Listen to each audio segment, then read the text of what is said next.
All right. You guys don't know that many people who can successfully lift 3 times their body weight.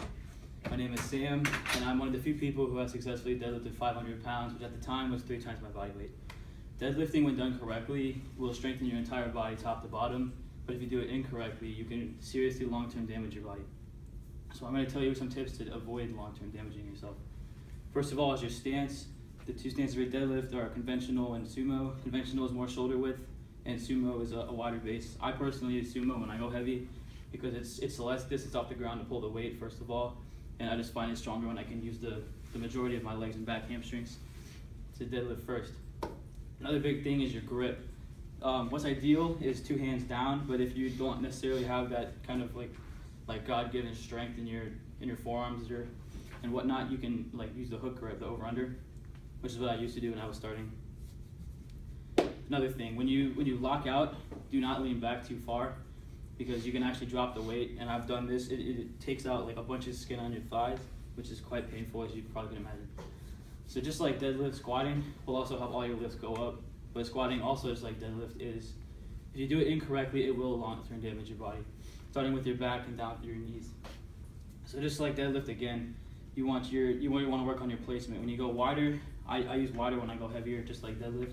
When I'm just doing reps to do more volume workouts, put my legs closer, more shoulder width. And as far as the actual squat goes, you want to just drop your butt back like you're sitting on a toilet. You don't want your knees to go in front of your toes at any given point. That's a big no-no, because I've done that before, and it really tears it up. You don't want to do that.